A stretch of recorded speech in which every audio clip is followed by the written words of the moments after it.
માણસ આપણા વિશે આટલું બધું વિચારતા હોય, આપણું આટલું ધ્યાન રાખતા હોય, આપણને પ્રેમ કરતા હોય, આપણા ઉપર વિશ્વાસ કરતા હોય, એમના વિશે મનમાં આટલા બધા ખોટા વિચારો આવે?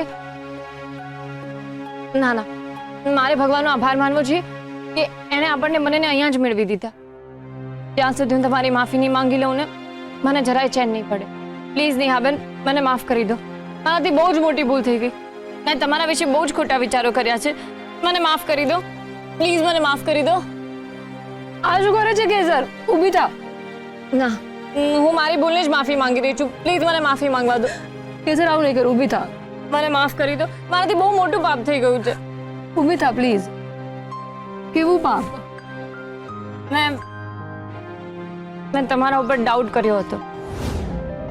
એટલે તે દિવસે જ્યારે મેં એમને ફોન કર્યો અને તમે ઉપાડ્યો હતો ને, રાતના લગભગ 1-1:30 વાગી ગયા હતા અને ફોન તમે ઉપાડ્યો તો મારા મનમાં બહુ જ ખોટા વિચારો આવવા લાગ્યા. મારાથી બહુ જ મોટી ભૂલ થઈ ગઈ. પ્લીઝ મને માફ કરી દો. તમે મને કહ્યું પણ હતું કે તમે મારો મેસેજ એમને આપી દેશો. મેં? હા, અને મને ખબર છે કે તમે આપ્યો જ હશે, પણ મારાથી જ બહુ મોટી ભૂલ થઈ ગઈ. મેં જ બહુ મોટું પાપ કરી નાખ્યું. આ વિશે મેં ભગવાન સામે પણ માફી માંગી અને એમની પણ માફી માંગી. બસ તમારી જ માફી માંગવાની બાકી હતી. પ્લીઝ મને માફ કરી દો. તમે મારાથી ગુસ્સે છો? ના કેસર, જરાય નહીં. હું તારાથી બિલકુલ ગુસ્સે નથી. ઉલટું તો પછી મને માફી માંગવા દો. કારણ કે મનમાં એક પ્રકારનું ગિલ્ટ લઈને જીવવું એ બહુ જ અઘરું છે.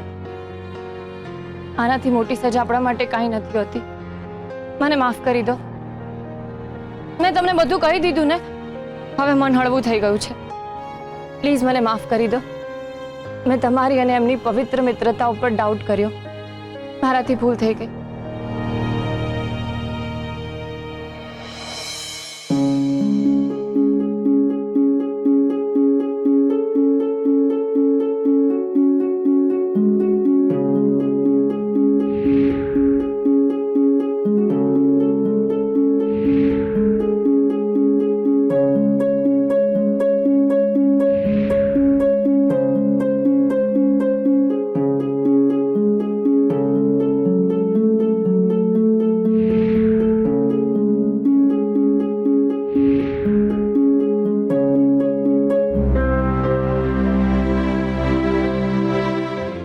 તમે આવ્યા?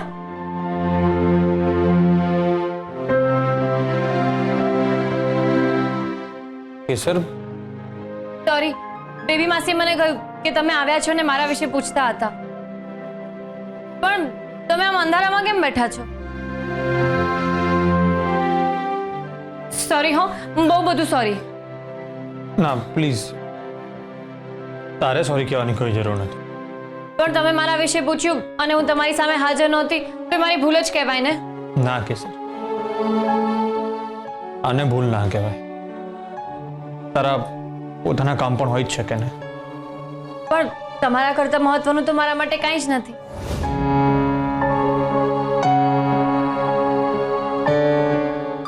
તું સુરગઢ ગઈ હતી? ના, હું અમદાવાદ ગઈ હતી. હું ત્યાં પહોંચી અને તમે અહીંયા આવ્યા. અમદાવાદ કેમ ગઈ હતી? મારે તમારી સાથે એક અગત્યની વાત કરવી હતી, પણ ફોન ઉપર વાત નહોતી કરવી, સામસામે બેસીને વાત કરવી હતી. એટલા માટે. તમે આજે રાત્રે અહીંયા રોકાવાના છો ને? સરસ. તો પછી પહેલા જમી લો, પછી શાંતિથી બેસીને વાતો કરીએ. ઓકે? ના, તું અત્યારે પણ વાત કરી જ શકે. પણ જમવાનું રેડી જ છે. Okay, as you wish. સારું, તો હું જમવાનું પીરસું છું, તમે આવો.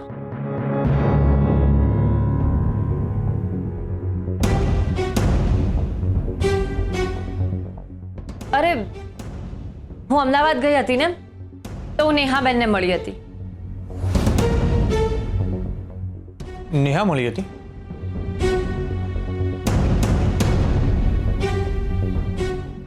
તો શું કહ્યું એને? એમાં એવું થયું ને કે હું તમારા ઘરે જ પહોંચી તો ઘર તો બંધ હતું, એટલે હું ત્યાંથી જતી હતી તો મને નેહાબેનની ગાડી દેખાઈ. પાસે જઈને જોયું તો એ કાચ ચડાવીને ગાડીમાં જ બેઠા હતા. પછી મેં ન કર્યું તો એમને કાચ ખોલ્યો. એ બહુ જ ઉદાસ બેઠા હતા. તો મેં એમને પૂછ્યું કે શું થયું, તો એમણે કંઈ કહ્યું જ નહીં. મેં એમને પાણી પણ પીવડાવ્યું, પણ એ બહુ રડતા હતા. મેં એમને ફરીથી પૂછ્યું કે શું થયું છે, પણ એ કાંઈ બોલ્યા જ નહીં.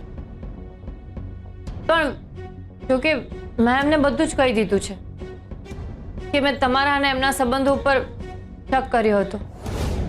મેં એમને સોરી પણ કહ્યું, મેં પગ પકડીને એમની માફી પણ માંગી. તો ન્યાય શું કહ્યું? એ જ તો, એમણે કંઈ કહ્યું જ નહીં. એ ખાલી રડ્યા જ કરતા હતા. ખબર નહીં કેમ, શું થયું હશે એમને? તમને કંઈ ખબર છે? ના, એટલે એમની પર્સનલ લાઈફમાં કંઈ થયું હોય અને એમને તમને કહ્યું હોય એટલા માટે પૂછું છું. જો ના કહ્યું હોય ને તો એકવાર એમને ફોન કરજો અને એમની સાથે વાત કરજો. એમને સારું લાગશે. તો હું તમને ફોન લગાવી આપું?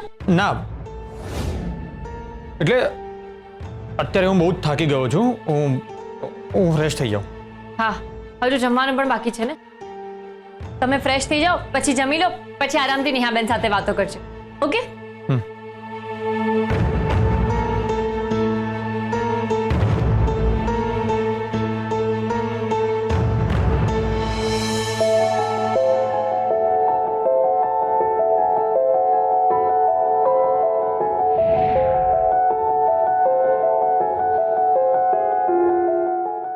સોરી નાના શેઠ, રસ્તા મારો ફ્રેન્ડ ગિરીશ મળી ગયો. એ અત્યારે પંચાયત બેસવાની જેની વાતો કરતો હતો એટલે આવતા મોડું થઈ ગયું. હું ફટાફટ તમારી માટે ચા બનાવી આપું છું. પંચાયત હમણાં? હા, એક ચોરીનો કેસ આવ્યો છે એટલે એના માટે અત્યારે પંચોને બોલાવ્યા છે. તમે આવો, હું ચા બનાવી આપું છું.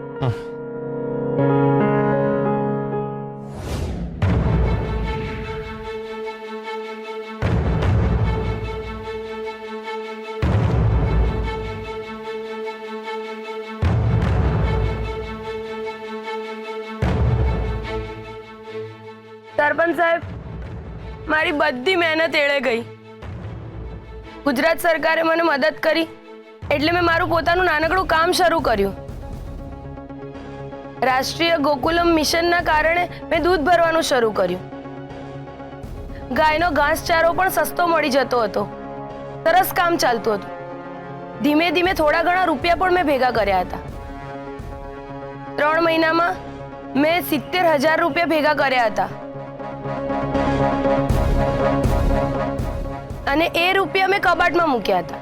અને બીજા દિવસે જઈને કબાટ ખોલીને જોયું ને તો રૂપિયા ચોરાઈ ગયા હતા. ચોરી થઈ ત્યારે તમે ક્યાં હતા? હું દૂધ ભરવા ગઈ હતી. ઘરમાં બીજું કોણ કોણ હતું? મારા ઘરવાળા, મારા દિયર અને મારા નણંદ હતા. મેં કબાટ ખોલીને જોયું તો રૂપિયા ગાયબ થઈ ગયા હતા. મેં ત્રણેયને પૂછ્યું તો એ લોકોએ કહ્યું કે અમને શું ખબર, અમે તારા રૂપિયા નથી જોયા.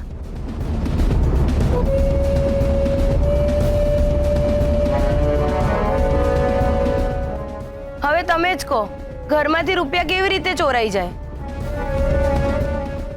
એટલે જ હું તમારી પાસે ફરિયાદ લઈને આવી છું સરપંચ સાહેબ. અરે આ ખોટું બોલે છે. અમે કશું નથી કર્યું. અમે ચોરી નથી કરી. શાંત થઈ જાઓ, શાંત થઈ જાઓ. અરે આ ભાઈને કઈક કેવું લાગે છે? અરે ભાઈ, જે કેવું હોય તો અહીંયા આવીને કહો. અરે અરે અરે, આ તો આપણા હર્ષવર્ધનભાઈ છે. અરે જય સોમનાથ હર્ષવર્ધનભાઈ. જય સોમનાથ. મારે આ કેસ વિશે કંઈક વાત કરવી છે, જો તમારી પરમિશન હોય તો. અરે ભાઈ, મને કશો જ વાંધો નથી. તમને કોઈ વાંધો છે? તમે કહી શકો છો હર્ષવર્ધનભાઈ. Thank you. તમે મોહન કાકાના દીકરા ને? હા, મારા બાપુ તમારી વાડીએ કામ કરતા હતા. હું ગૌતમ, આ મારો નાનો ભાઈ કૌશલ અને આ મારી નાની બેન જયા.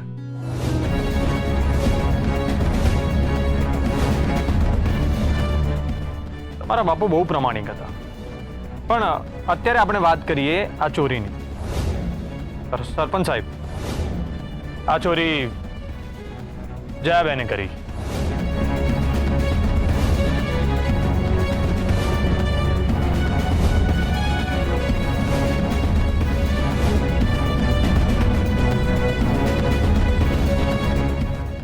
પણ હર્ષવર્ધનભાઈ આ તમે કઈ રીતે કહી શકો? હા, તમે કયા આધારે મારી બહેન પર આરોપ લગાવો છો? જુઓ ગૌતમભાઈ, તમારી પત્ની ગૌરીબેને હાથમાં ચાંદીના કાડા પહેર્યા છે, ગળામાં ચાંદીનો સેટ પહેર્યો છે, તમે હાથમાં ચાંદીનું કડું પહેર્યું છે, તમારા ભાઈએ પગમાં ચાંદીનું કડું પહેર્યું છે. એટલે તમને જોઈને લાગતું નથી કે તમારા ઘરમાં બહુ પૈસા હોય કે તમને વારસામાં બહુ પૈસા મળ્યા હોય. અને મોહન કાકાની પરિસ્થિતિ કેવી હતી આખા ગામને ખબર છે.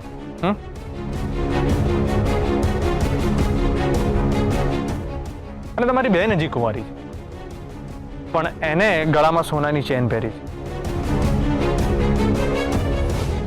હવે આ સોનાની ચેન એની પાસે ક્યાંથી આવી હશે? એ વાર્તામાં મળી જાય ને? હા, એ ખરીદીને લાવી હશે. તો સરપંચ સાહેબ, વાત એકદમ ક્લિયર છે કે આ ચોરી જયાબેને કરી છે. જયાબેન, હું સાચું કહું છું ને? જયા, આ સાચું છે? જો આ સાચું હોય ને તો તે તારા બાપનું નામ ડબોડ્યું છે. બોલ હવે, સાચું છે કે નહીં? બોલ, સાચું છે કે નહીં? છે કે નહીં? હા, મેં જ મારા ભાભીના રૂપિયા ચોર્યા હતા.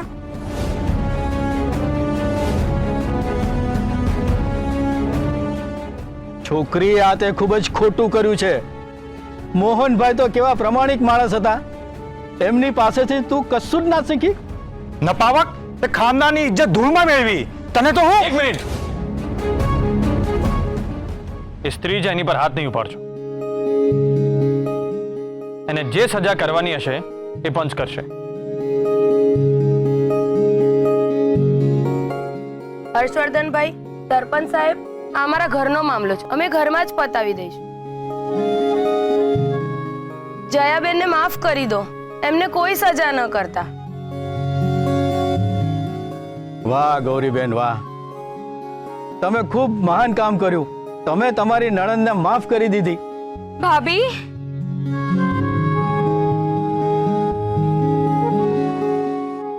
ભાભી, મને માફ કરી દો. આજ પછી હું આવું ક્યારેય નહીં કરું.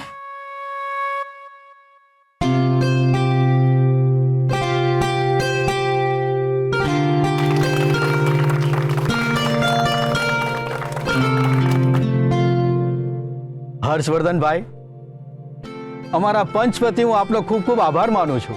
અરે ના ના સરપંચ સાહેબ, એમાં આભાર માનવા જેવી કોઈ વાત નથી. આ મારું જ ગામ છે ને, અને હું મારા ગામ માટે આટલું તો કરી જ શકું. સોમનાથ દાદા તમારું ભલું કરે. આજની આ પંચાયત આપણે અહીંયા સમાપ્ત કરીએ છીએ.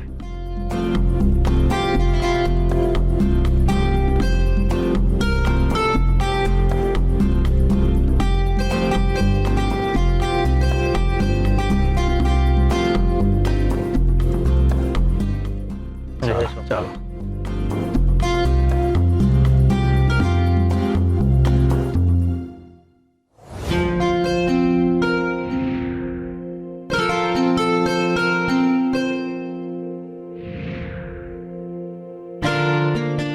ચલો સરપંચ સાહેબ, મળીએ. હર્ષવર્ધનભાઈ, બાકી કહેવું પડે હો, તમે તો ચપટી વગાડતા ગુનેગારને શોધી કાઢ્યો. વાહ ભાઈ, એકદમ જોરદાર. ઓલું ફિલ્મોમાં ડાયલોગમાં હોય છે ને, ના તારીખ ના સુનાવણી, સીધા ફેંસલા. પણ આ કમાલ થયો કેવી રીતે? એમાં એવું છે ને કે અમને પોલીસ ટ્રેનિંગમાં ગુનેગાર કેવા હોય, કોણ હોય, કેવું વર્તન કરે ને, આ બધું જ શીખવાડવામાં આવે. એટલે એના હાવભાવ પરથી અમને ખબર પડી જાય કે ગુનેગાર કોણ છે. એટલે આ કેસ તો એકદમ ઈઝી હતો, બાકી અમુક કેસ સોલ્વ કરતા કરતા તો નાકે દમ આવી જાય. જોરદાર જોરદાર. આપણી હર્ષવર્ધનભાઈ, આપણી ગાડી પણ જોરદાર છે. અરે ભૂરા, આ ગાડી તો ક્યારે ઉઠાવી લાવ્યો? હવે આપણે છે ને 2 પૈડામાંથી 4 પૈડા વાળા થઈ ગયા, અને નજીકના સમયમાં 4 બંગડી વાળી ગાડીના પણ માલિક થઈ જશું. શું કહો હર્ષવર્ધનભાઈ? જય સોમનાથ. જય સોમનાથ ભુરા. અરે ભૂરા, તું વળી બાઇકમાં 50 નું પેટ્રોલ પુરાવીને આખું ગામ ફરતો હતો અને હવે નવી ગાડી લઈ આવ્યો. લોટરી વોટરી લાગી કે શું તને? હા ભાઈ હો, આવી લોટરી લાગી હોય તો અમને પણ કે અમે પણ લઈ લઈએ. અરે ભાઈ, લોટરી લાગી એમ જ સમજો. આ વખતે પાક સારો થયો એટલે નવી ગાડી લઈ લીધી. અલ્યા શું દોડા દાડે ફેંકે છે? અલા તારા કરતા તો જમીન મારે વધારે છે અને પાકે ડબલ થાય છે, તોય આવક નહીં અને ત્યાં આ ગાડી ઉતારી દીધી. અરે ભાઈ, એમાં એવું છે કે આ વખતે મેં ઇફકોનું nano urea liquid fertiliser use કર્યું હતું. એમાં મારે ઓછા ખર્ચે વધુ આવક થઈ અને જેનાથી પ્રદૂષણ પણ ઓછું થાય. ઇફકોનું નેનો યુરિયા લિક્વિડ ફર્ટિલાઇઝર એકદમ જોરદાર છે ભાઈ. શું વાત છે હે? હાસ તો વાહ ભાઈ, ખરેખર ગુજરાત સરકારે તો આપણા માટે કેટલા કામો કર્યા છે. મને તો હમણાં જ ખબર પડી કે સરકારે કોઓપરેટિવ સોસાયટીના સરચાર્જ અને વેટમાં ખૂબ જ ઘટાડો કર્યો છે. ગાયોના સંવર્ધનના બજેટમાં પણ ખૂબ વધારો કર્યો છે. ગામડાઓમાં અને શહેરોમાં મહિલાઓને અમૂલ થકી કેટલીક રોજગારીઓ આપવામાં આવી છે. પેટ કેટલું કરે છે આ ગુજરાત સરકાર આપણા માટે અને આપણા માનનીય શ્રી નરેન્દ્રભાઈ મોદી. હા હા, બહુ બધું કરે છે હો. અમે જ આ ફાયદો લેવાથી વંચિત રહી જઈએ. અરે ભાઈ, આપણે બધી માહિતી છે ને હાથ વગી હોય છે. આ તમને ઇન્ટરનેટ ઉપરથી બધી માહિતી મળી જાય. આનો ઉપયોગ કરો. સાચી વાત છે. કાં હર્ષવર્ધનભાઈ? હા, ક્યાં ખોવાઈ ગયા? કઈ નહીં, બસ જૂના દિવસો યાદ આવી ગયા. હું જ્યારે પોલીસ ડિપાર્ટમેન્ટમાં હતો ત્યારે કેવો વર્દીનો વટ પડતો હતો. દેશની સેવા એકદમ દિલથી કરતો હતો. અરે હર્ષવર્ધનભાઈ, કાંઈ નહીં. આ તમારા મનમાં જે દેશ સેવાની લાગણી છે ને, એ વર્દી વગર પણ તમે કરી શકો છો. આજે તમે ગૌરીબેનના રૂપિયા ચોરાયા હતા, એ કેસ સોલ્વ કર્યો, એ પણ એક દેશ સેવા જ છે ને. શું કહો છો ભાઈઓ? હા, સાચી વાત છે. સાચી વાત. ચાલો એ વાત પર ચા પીને છૂટા પડીએ. આવો બેસો. ચાલો.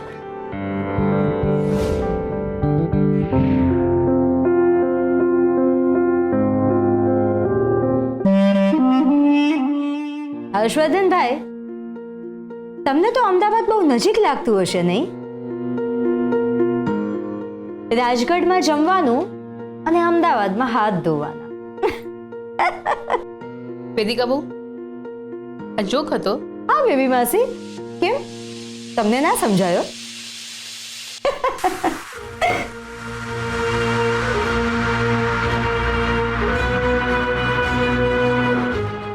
પિયર દેરાણી, હા શું કરો છો તમે? આપણા ઘરમાં પ્રમોદ છે ને, આ બધા કામ એ કરશે. હર્ષવર્ધનભાઈને કેવું લાગશે કે ઘરના બધા જ કામ જાણે અમે તમારી પાસે કરાવતા હોય? ના વેદિકા ભાભી, એવું કાંઈ નથી. કઈ નહીં, તું બેસ, તું કોઈ કામ ના કરીશ. હા, મોટાભાઈ ક્યાં છે? ઘરની સુખ શાંતિ માટે ગુરુજીને મળવા ગયા છે ઋષિકેશ. પણ તમે આમ અચાનક કેમ આવી ગયા? ના એટલે આવો એનો વાંધો નથી, પણ આમ અચાનક આવ્યા, કોઈ ખાસ કારણ? કાલે જે કંઈ થયું નહોતું થવું જોઈતું, પણ એના કારણે હું આપણી ફ્રેન્ડશિપ ખરાબ નહીં થવા દઉં. અને એના માટે મારું રાજગઢ જવું જરૂરી થઈ જાય છે અને એ જ બેસ્ટ થિંગ છે. બસ મને ચિંતા એ વાતની જ છે કે કેસરને કેવી રીતે ફેસ કરીશ.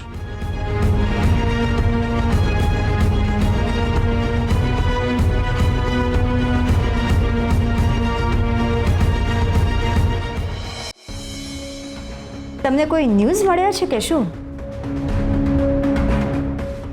ન્યૂઝ? કેવા ન્યૂઝ? તમારી પત્નીના પરાક્રમના ન્યૂઝ. વેદિકા બહુ એને શાંતિથી જમવા દેશો. એક મિનિટ બેબી માસી.